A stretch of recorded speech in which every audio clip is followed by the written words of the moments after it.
Today's story is not for the squeamish or empathic. If you're sensitive to real-life violence, particularly against women and children, I would not recommend going forward. Because today I'm breaking down the very messed up origins of a story called The Horse, which in my opinion is one of the most bizarre and the scary stories to tell in the Dark Trilogy, and not one I expected to be inspired by real events. But it turns out humans are more psychotic than I realized. I'm talking Satan worship, accusations of witchcraft, public executions, as well as humiliation. I should give thanks to Factor for bravely sponsoring an episode that will surely make you lose your appetite, but more on them later. Right now, I want to tell you a story. The story of the horse.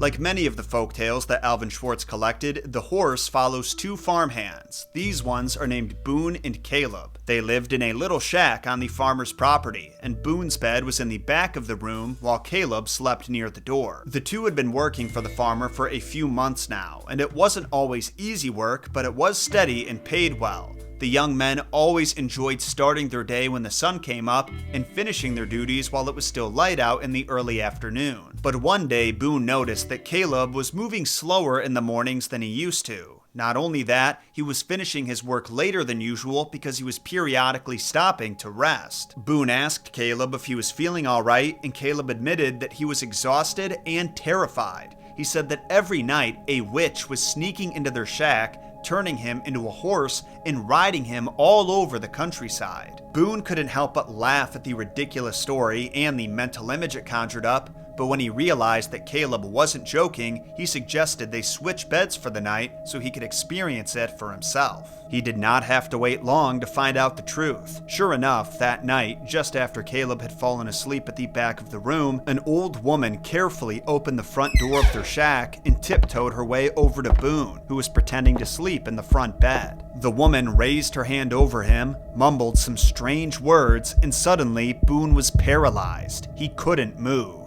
Then the witch placed a small bridle on his back, transforming him into a horse. She immediately led him out of the house and raced him across the countryside at breakneck speed, and would even whip him to make him run even faster. But eventually, they did reach their final destination, a small house in the middle of nowhere where a huge party was going on. The witch hitched the horse to the fence and went to join her fellow heathens in a night of debauchery. But Boone wasn't just going to sit there waiting to be ridden and whipped all the way back home. He rubbed against the fence with his little horse body and managed to unhook the bridle, which turned him human again. Then he picked up the bridle and went witch hunting. Despite the rampant chaos of the party, it didn't take him long to track her down. And when he did, he repeated the same magic words that she cast on him, freezing her in place. Then he put the bridle on her back, transforming her into a horse. Boone then jumped on her back and rode her across the countryside, beating her the entire way to give her a taste of her own medicine. But he didn't take her back home. Instead, he brought her to a blacksmith and had her fitted with horseshoes. But if that doesn't sound painful enough, it gets worse, because Boone had realized earlier that the mysterious woman was the old lady who lived on the next farm over, so he returned her to her husband, without realizing the horse was his wife. Instead, he offered to trade him this fast filly for a stronger workhorse, and the husband agreed to it. But after Boone had left, the husband removed the bridle and was met with a horrifying sight. Sitting on the ground in a puddle of blood was his wife, whimpering in pain, with horseshoes nailed to her hands and feet.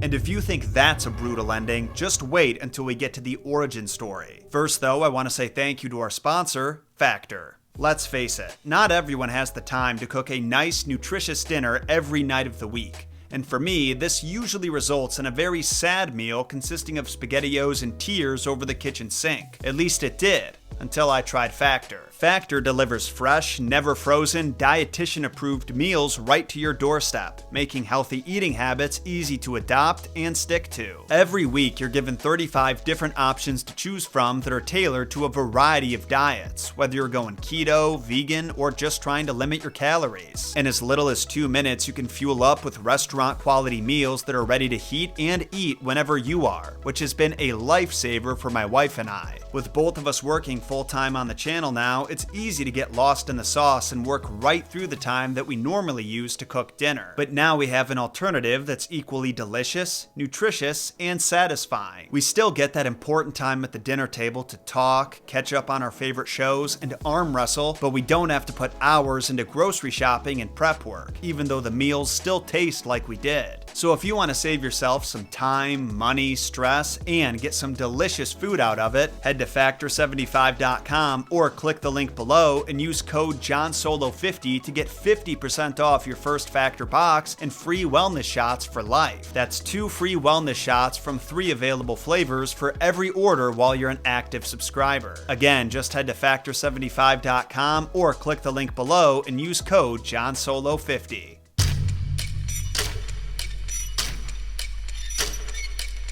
Now, if you look in the back of any of these Scary Stories books, you'll find a resource section where author Alvin Schwartz explains exactly where he took his inspiration from. In the case of the horse, it turns out that tales similar to it have been told all over the world. However, the version he used as inspiration can be found in a book called Up Cutchin and Down Greasy: Folkways of a Kentucky Mountain Family by Leonard W. Roberts. Honestly, the story is almost exactly the same, but a few interesting details are added, as well as a brutal ending that was even less safe for kids than the rest of the stories found in the trilogy. Firstly, the sick farmhand is not only tired from the witch's late-night joyrides, he's actually emaciated and wasting away. Also, after Boone is turned into a horse and brought to the party, it takes him a few attempts to get the bridle off because the witch catches him fidgeting with it a few times and refastens it on his back. But last but not least, we have the witch's husband. In the original story, he is horrified to find out the truth about his wife, so he takes his gun off the wall and shoots her brains out. Seriously, that's not even my phrasing. The story literally says he took his gun and shot her brains out, and that was the last of the witch. Honestly, it's kind of a happy ending, for everyone but the husband. Now he's out a horse and a wife. But like I said, this story is just one of several nearly identical stories that have been collected from all across Europe, including Ireland, Scotland, England, and Sweden. Witches have been associated with horses and non-consensual late-night shenanigans for centuries now, possibly even longer than lonely men have. If you watched my previous episode on the messed up origins of the Pale Lady, who's featured in another scary story, you may remember me talking about night hags, also known as nightmares. Before the word nightmare referred to a bad dream, it was used to describe witches and other demonic evil women who would creep into random houses at night, climb onto a bed where someone was sleeping, sit on their chest, and use magic to drain the life out of them. These women were known as Mara, which meant crusher in Old English, and referred to the crushing weight she placed on her victims' chests that made it nearly impossible to breathe. In some cases, these Mara would even transform their victims into animals and ride them across the countryside, like what the witch did to Caleb and Boone. In reality, it's likely that Mara victims were suffering from an awful combination of bad dreams and sleep paralysis. But there is more to these night hags than I previously let on, because another behavior these night hags were accused of was stealing horses in the middle of the night and riding them to pure exhaustion, then either returning them to the stable covered in sweat with tangled manes, or leaving them to roam in the wilderness where they would easily be taken out by predators in their weakened state. You're gonna find this crazy, but belief in horse-thieving night hags was so pervasive and widely accepted that when the first ever English book on how to raise horses was published way back in 1564, the author Thomas Blundeville wrote an entire chapter on how to ward off these she-demons. So what were the methods he suggested? Some of you folklore fans will probably be familiar with adder stones, also known as hag stones. These are special stones with natural perforations once believed to be created by the saliva of serpents massing together. Adder stones were, and still are, thought to possess a number of magical properties, like the power to cure disease, but they were mostly worn and hung around the property as protection from witchcraft and other forms of evil. Blundeville suggested hanging hag stones over the entrances of stables and your home to prevent any night hags from abusing your four-legged friends,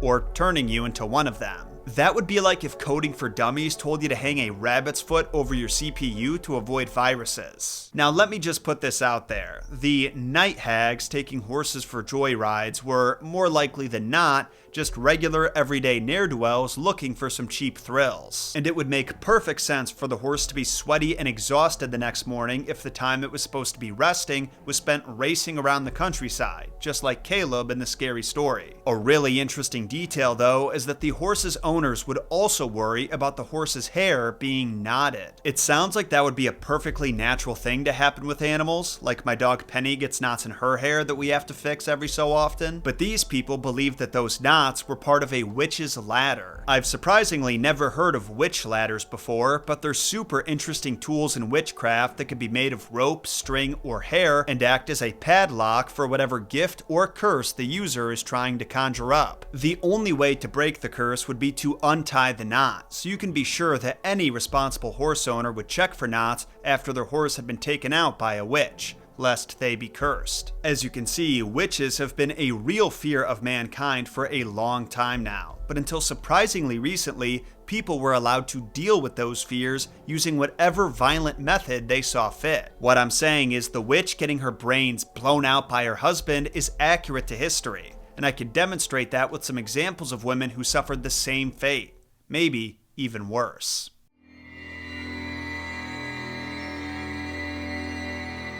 Most people in the Western world are familiar with the witch trials of Salem, Massachusetts. That dark period from 1692 to 1693, where as many as 200 people were accused of witchcraft, 30 were found guilty, and 19 of those guilty were executed. It's a horrifying example of the needless pain and misery that mass hysteria can lead to, but it's only a tiny taste of the centuries-long witch hunts that took place in British America and Europe. It's estimated that between the years of 1400 and 1775, as many as 60,000 women and men were executed for practicing witchcraft. One victim in particular bears a strong resemblance to the witch in the story. She's called Janet Horne, and she was the last person in the British Isles to be executed legally for witchcraft, which is just bad luck. I gotta imagine her ghost was like, "Really? You guys stopped this right after me?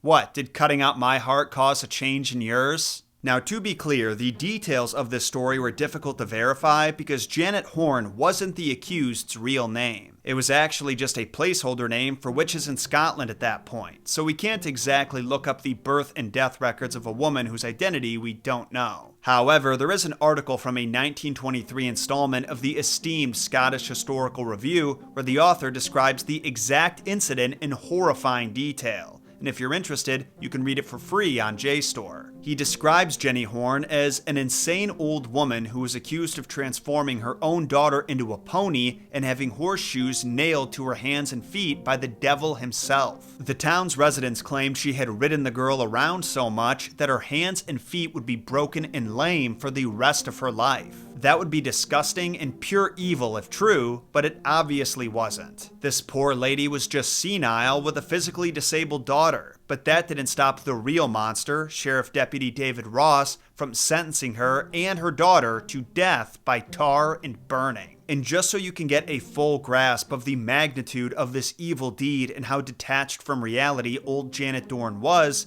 it's reported that on the chilly morning of her execution, she was using the bonfire that they made to burn her with to warm her hands up. She had no idea what her neighbors were about to do to her, or that her last minutes on Earth would entail being beaten, stripped, smeared with tar, carried through town on a barrel, and then burned alive. It doesn't get more tragic than that, but the very, very thin silver lining is that Janet's daughter managed to escape being executed. Though I'm not sure how, considering that her hands and feet are described as essentially being useless. I guess that's just another way that her accusers were totally wrong. Now, if any of you witches find yourself touring Scotland in the present day, take assurance in the fact that laws against witchcraft were repealed in 1736, so you don't have to worry about suffering the same fate as Janet Horne. But you can always visit the town where her execution took place, Dornoch. In fact, the town marked the exact spot of her execution with a small stone, meaning you can stand on the very same ground where the last witch in Scotland was killed. And if that wasn't a very messed up origin, I don't know what is. Let me know your thoughts on the horse story in a comment down below, and feel free to leave a suggestion for other scary stories you want me to research the origins of. Also, if you enjoyed today's feature presentation, remember to sacrifice those like and subscribe buttons so the algorithm gods bless you with more messed up content in your sub box every Thursday. I'll see you all next week when we dive back into the worlds of ancient mythology. Until then, my name is Jon Solo, and remember, Jon shot first.